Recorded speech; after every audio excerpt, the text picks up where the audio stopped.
사랑의 주님, 오늘도 말씀하여 주시옵소서. 성령의 빛을 비추어 주시옵소서. 예수님의 이름으로 기도드립니다. 오늘의 말씀은 느헤미야 1장 1절에서 4절 말씀입니다. 1절에서 2절 말씀. 하가라의 아들 느헤미야의 말이라. 아닥사스다 왕 제20년 기슬르월에 내가 수상궁에 있는데 내 형제들 가운데 하나인 하나니가 두어 사람과 함께 유다에서 내게 이르렀기로 내가 그 사로잡힘을 면하고 남아있는 유다와 예루살렘 사람들의 형편을 물은즉. 하가라의 아들 느헤미야의 말입니다. 성경의 모든 이름에는 각각의 의미가 담겨 있습니다. 하가라라는 이름은 여호와께서 기억하신다, 잊지 않으신다는 의미가 있습니다. 느헤미야라는 이름은 여호와께서 위로하신다는 의미가 있습니다. 이스라엘은 포로가 되었고 성벽은 무너졌고 백성은 흩어졌습니다. 사람들은 하나님이 우리를 버리셨나 라고 느낄 수 있습니다. 하지만 하나님은 기억하십니다. 그리고 회복과 위로로 찾아오십니다. 아닥사스다 왕 제20년 기슬르월에 내가 수상궁에 있는데, 때는 기슬르월입니다. 기슬르월은 유대력에 의하면 농사를 위해 씨를 뿌리는 달입니다. 그런데 복음의 씨를 뿌려야 할 사람, 하나님의 백성을 세워야 할 사람이 왕궁에서 왕의 술잔을 관리하고 있으니 마냥 기쁠 수가 없습니다. 모든 것이 풍족한 왕궁에 살며 최고 권력자와 교제하면서도 속은 즐겁지가 않습니다. 하지만 하나님은 느헤미야를 잘못된 곳에 두신 것이 아니었습니다. 훗날 예루살렘을 살릴 준비의 자리였습니다. 왕의 수를 관리하며 사람의 마음을 읽는 법, 때를 분별하는 법, 권세 앞에서 말하는 법, 위험을 감당하는 법, 행정을 운영하는 법을 배우고 있었던 것입니다. 씨 뿌리는 사람이 잠시 창고 안에 있는 것 같고 전쟁할 사람이 아직 갑옷을 입지 못한 것 같지만 하나님은 이미 느헤미야를 다음 계절로 준비시키고 계셨습니다. 우리 또한 교회에서 전쟁을 위한 양육을 받았고 지금도 받고 있습니다. 어떤 분은 10년, 어떤 분은 20년, 30년, 아직 2년, 3년 되신 분들도 계십니다. 각자의 계절이 있습니다. 지금이 밭을 가는 때인지 씨를 뿌리는 때인지 열매를 기다리는 때인지 수확의 때인지를 분별하셔야 합니다. 그리고 각자의 계절에 충실하시면 됩니다. 그러나 교회적으로는 기슬르월에 가까이 왔습니다. 지금은 씨를 뿌려야 할 때입니다. 많은 분들이 여호와의 위로를 받은 느헤미야처럼 복음의 씨를 뿌려야 할 때가 되었습니다.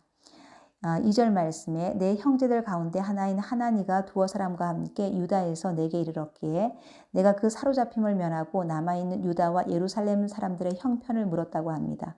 왕궁에 살아도 느헤미야에게 기쁨이 되는 사람은 믿음의 형제 하나니입니다.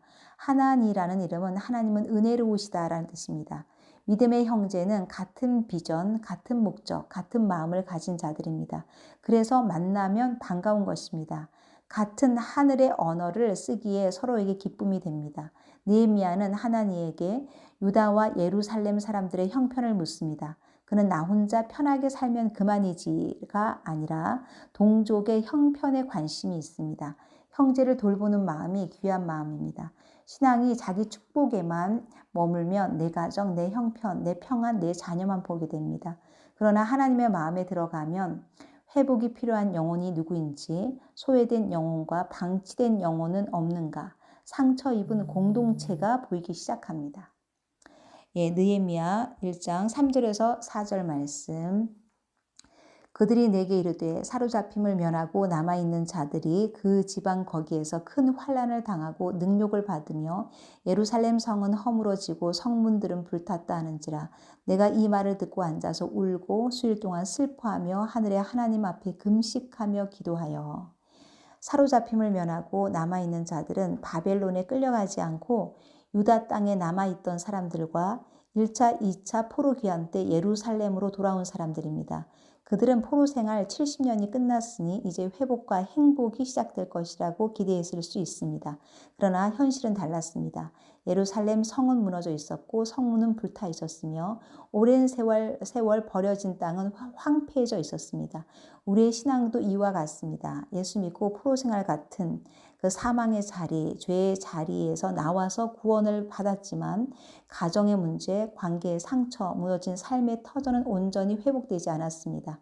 그래서 예수 믿고 난 후 우리가 해야 할 치열한 영적 싸움이 바로 회복 싸움입니다. 예루살렘에 무너진 소식을 들은 느헤미야는 곧바로 움직이지 않습니다. 먼저 애통해하며 웁니다. 그리고 잠깐이 아니라 수일을 머물며 슬퍼하며 금식하고 기도합니다. 내 힘으로 할 수 없기에 눈물로 기도할 수밖에 없습니다. 이렇듯 가족이나 지체의 아픔을 내 아픔으로 여기고 함께 눈물 흘리는 것이 능력의 기도입니다. 또한 무너지고 회파된 곳에 관심을 갖고 그 소식에 반응할 때 복음의 씨를 뿌릴 수 있습니다. 누군가의 형편에 관심을 갖고 묻는 것은 그를 도와줄 마음이 있을 때 가능한 일입니다. 물질로 돕고 봉사로 돕고 기도로 도우며 그것으로 복음의 씨를 뿌리는 것이 위로자 느헤미야가 할 일입니다. 느헤미야처럼 하나님의 위로를 받은 우리도 그 일을 해야 합니다.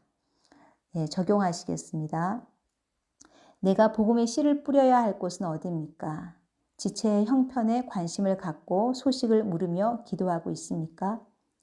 기도하시겠습니다. 제 삶의 성벽이 무너지고 마음이 흩어졌을 때 저를 잊지 않고 찾아와 주셔서 위로와 회복으로 다시 일으켜 주셔서 감사합니다. 기슬르 월이 오기 전에 준비된 자로 세우시기 위해서 훈련시켜 주시니 감사합니다. 언제 어디서든 씨를 뿌릴 수 있는 준비가 있게 하여 주시옵소서. 하늘 아래 같은 비전, 같은 목적, 같은 방향을 가진 영적 가족들을 허락하여 주셔서 감사합니다. 함께 하나님 나라 이뤄가기 원합니다. 무너진 소식을 듣고 울 수 있는 살아있는 마음을 구합니다. 아버지의 마음을 더 깊이 느끼고 이를 위해서 기도하는 자가 되기 원합니다. 우리 가정이 회복되기 원합니다. 우리의 교회가 회복되어지기 원합니다. 감사합니다. 가정이 일어날 것을 예수 그리스도 이름으로 선포합니다. 예수님의 이름으로 기도드립니다. 아멘.